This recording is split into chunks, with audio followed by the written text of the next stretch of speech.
Bismillahirrahmanirrahim. Assalamualaikum warahmatullahi wabarakatuh. Alhamdulillahirabbil alamin. Tsumma sholatu wassalamu ala sayyidina Muhammad asyrafil anbiya'i wa habibi rabbil alamin wa ala alihi wa ashabihi at-tayyibin at-tahirin. Amma ba'du. Allahumma la sahla illa ma ja'altahu sahla wa anta ya hayyu ya qayyum taj'alul hazna idza syi'ta sahla. Allahumma rzuqna al-ikhlas fin niyyati wal qawli wal amal.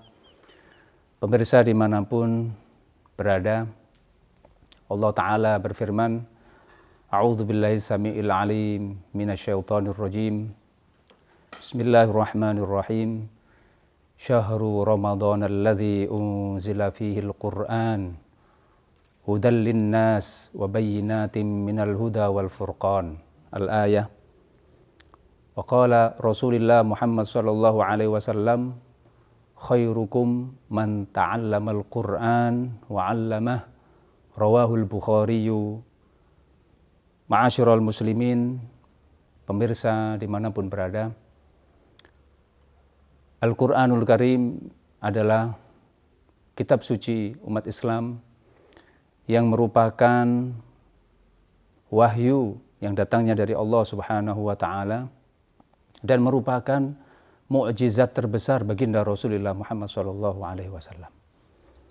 Tentunya di dalam Al-Quran mengandung banyak hal, dari hikmah-hikmah, hukum-hukum, ataupun cerita-cerita masa lalu para umat-umatnya yang bisa kita ambil sebagai pelajaran untuk kita di hari yang sekarang dan akan datang.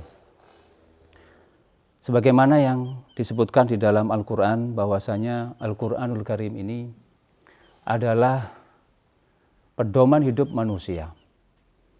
Bagi siapakah Al-Quran itu menjadi pedoman hidup? Tentunya bagi orang-orang yang bertakwa, sebagaimana dalam surah Al-Baqarah ayat 1. Bismillahirrahmanirrahim.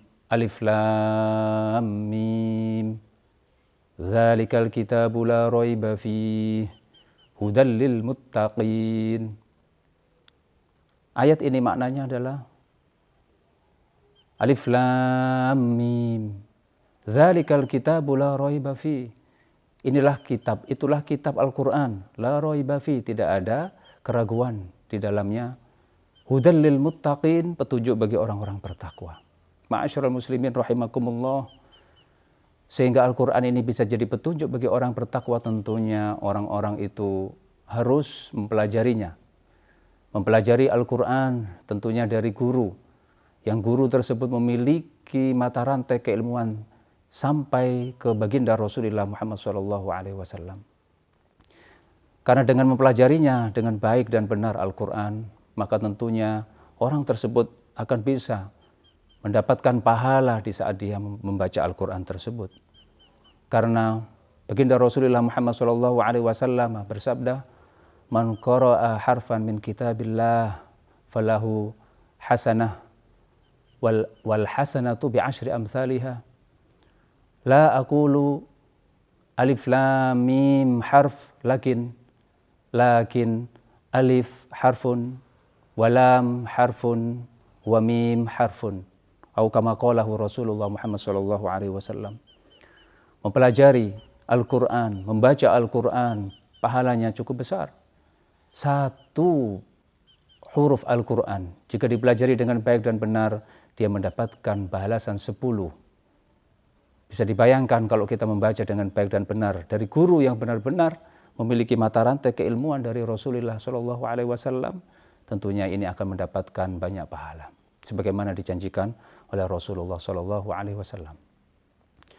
Karena itu maka banyak sekali hal-hal yang harus kita laksanakan, terutama di bulan suci Ramadan, terutama bulan-bulan yang penuh keberkahan ini. Mari siang harinya kita gunakan untuk berpuasa, malam harinya kita gunakan untuk melakukan ibadah berupa amalan-amalan soleh seperti membaca Al-Quran. Tentunya dibaca dengan baik dan benar sesuai dengan makharijul huruf, dan tajwidnya sebagaimana yang telah diajarkan oleh baginda Rasulullah Muhammad SAW. Puasa dan Al-Quran merupakan dua hal yang kelak di akhirat akan menjadi hal yang bisa menyelamatkan, memberi syafaat bagi pelakunya. Sebagaimana dalam hadis Rasulullah Muhammad SAW, as-siyamu wal Qur'anu yashfa'ani lil abdi yaumal qiyamah. Yaqulu as-siyamu ay Rabb inni mana'tuhu at-ta'am wa syahawat bin nahar fasyafi'ni fih. Wa yaqulu al-Qur'an Rabbi mana'tuhu an-nauma bil laili fasyafi'ni fih fayusyaffa'ani, rawahu Ahmad wa Tabrani. Yang maknanya kurang lebih puasa dan Al-Quran akan mendapat memberikan syafaat kelak bagi hamba, orang-orang yang melaksanakannya kelak di hari kiamat. Seorang yang puasa akan mengatakan, wahai Tuhanku, aku telah mencegah orang tersebut untuk makan dan melampiaskan nafsu syahwat kepada istrinya di siang hari pada bulan puasa, maka fasyafi'ni fi, maka berikanlah aku bisa memberikan syafaat padanya. Begitu juga Al-Quran.